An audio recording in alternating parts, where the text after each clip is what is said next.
70 Christians have been found beheaded.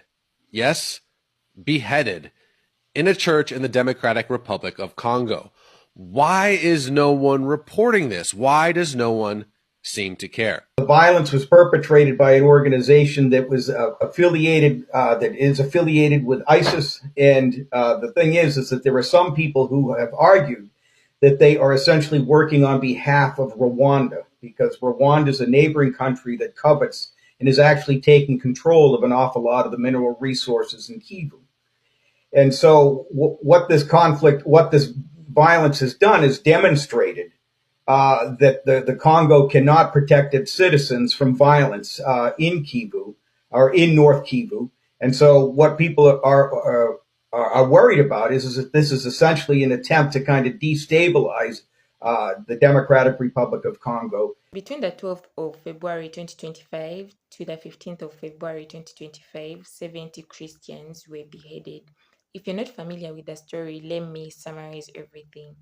It is said that around 4 a.m., I think that would be on the 12th of February, a group of people linked to a rebel group, ISIS. It's an Islamic State, with its affiliate, the ADF, which is the Allied Democratic Forces. This rebel group came knocking at people's doors. Obviously, they were armed and forcing out Christians to come out, and they managed to get a total of 20 Christians, men and women. So when the news circulated to the rest of the community members, these people came out saying that, I think we need to go look for a way or find means on how to rescue these people that were taken in.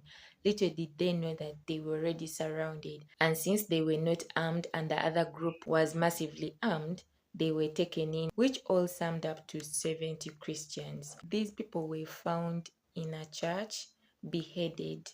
They were killed, their heads cut off with machetes. If you get to find such news, the first thing that you're going to be thinking about is they were murdered in a church, meaning they're Christians. And secondly, it could be for their faith. To the best of my knowledge, I think Congo is a Christian country. Videos that were coming out, and as a matter of fact, the videos that were coming out were from the Western world.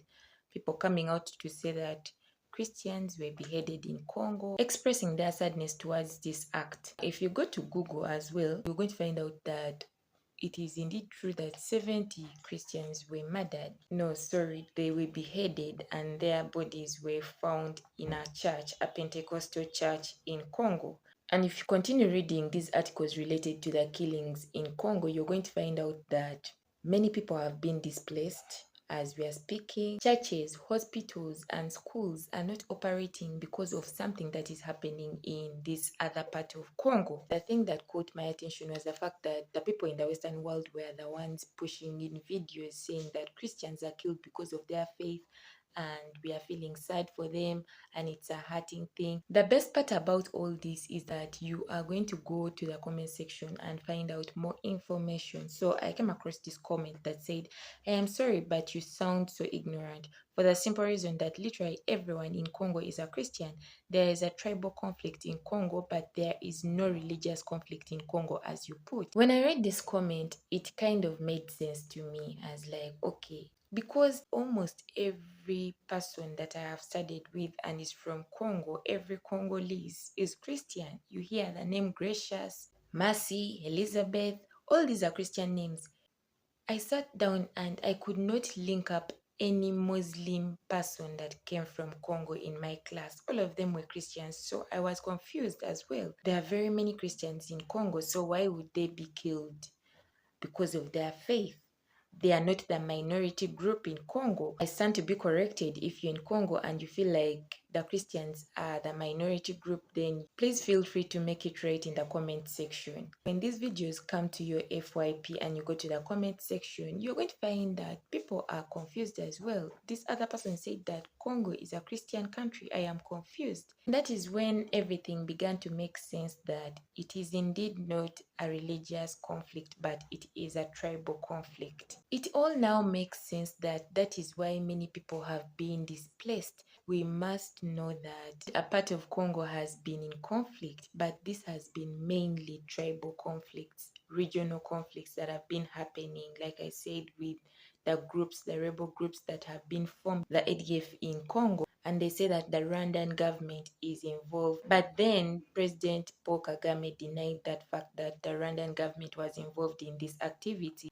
The fight for power and authority and resources over these particular regions have caused very many to get displaced. Very many schools have closed, hospitals, and family members becoming refugees, all for what? They are running for their lives. In fact, early last month, there was a report about the M23 group, that is the March 23rd movement, an armed rebel group operating in the eastern region of DRC. And this rebel group was reported to have captured Goma, which is like the capital of North Kivu. Anyway, now that we all know that it is more of a tribal conflict rather than a religious conflict, it is also good if we prayed for these people, because many are reported to have been displaced as we are speaking, and so they need our prayers. As Christians out there, we need to pray for them so that they can find peace and settle as well. It's a sad thing that lives have gone because of the tribal issue, but also this thing is very common where there are resources. Regional conflicts will always happen, especially if there's going to be gain in that region. In Uganda here, there was war between the Acholi people and the Madi, that was in the upper region, and people died. Very many people died.